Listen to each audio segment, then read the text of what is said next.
5 years ago, I graduated from high school. Now I get it.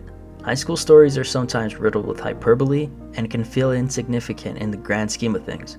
But I'll argue that high school is the defining moment for most teens embarking on their journey to shape themselves as prospering young adults. As for myself, I wasn't a troubled teen or a problematic person. In fact, I was blessed. But if anything, I was also quite hopeless. I didn't have a job, I didn't pay attention in class, and it just seemed like I was never able to value the importance of growth and change.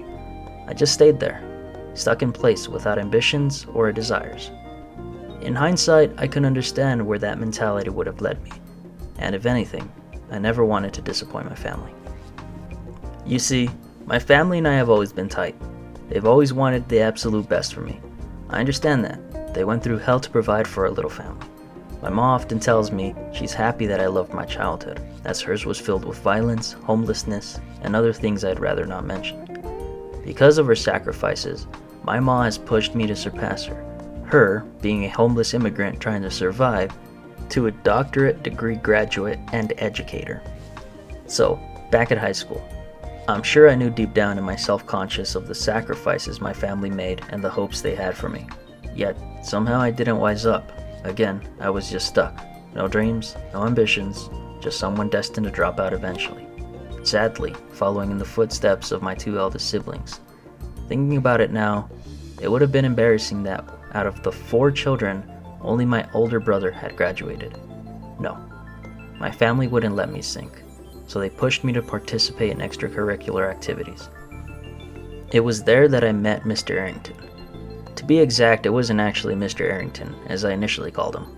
It was Lieutenant Colonel William H. Arrington III, or just Colonel Arrington for short. I'm not sure why, but I knew based on our first conversation that I wanted to be a part of his program, the program being Air Force Junior Reserves Officer Training Corps, or JROTC for short.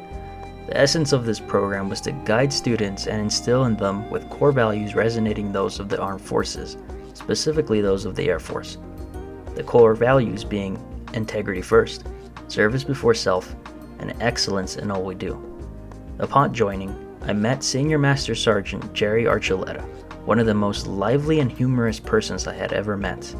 I mention that because Sergeant Archuleta used to be a training instructor, known as a TI, who is then known as being the person who screams at cadets in basic training. Both Colonel Arrington and Sergeant Archuleta paved my path. They both understood that I was capable of more than I had let on, and like my parents, they believed that I simply needed a push. After joining, the first semester was just about understanding everything and acclimating to that form of extracurricular activity.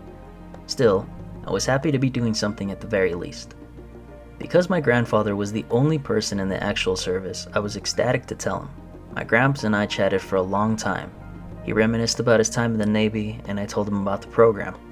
He was so eager to see me in uniform. Unfortunately, that time never came. By the time I had gotten my dress blues, he had passed away under the stress of my grandmother's sickness.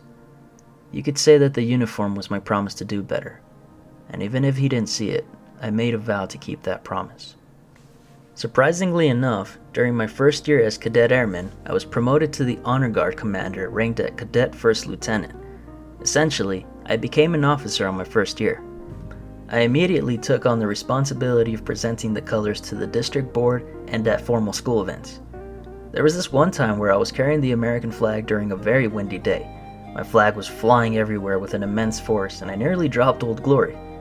If you don't know, dropping the American flag is the equivalent of spitting in your parents' face. At least to the retired military personnel it is.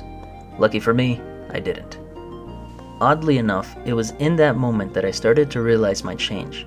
I noticed that I was so determined not to drop Old Glory, but it wasn't just because I was trying to avoid embarrassment, it was also because it meant something to me.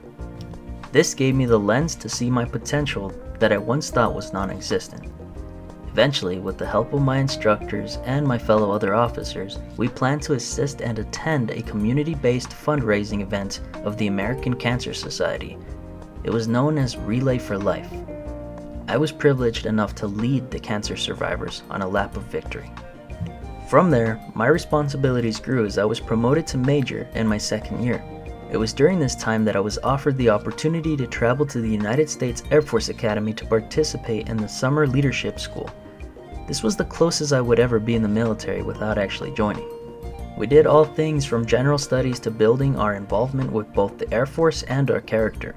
We even participated in a variation of their obstacle course. After about 5 weeks, myself and my fellow cadets graduated from the program. For my final year of both JROTC and high school, I was promoted to Cadet Lieutenant Colonel, overseer of my squadron, during which I took everything I've learned from following to lead those who I believed were in a similar place as me. Without the Air Force Junior Reserve's Officer Training Corps, my instructors Colonel Arrington and Sergeant Archuleta, and my fellow cadets, I would have certainly failed to see my potential. Luckily, I can say that I've made my family proud in progressing my life for the better while pursuing my dreams. I also believe that I have accomplished my promise.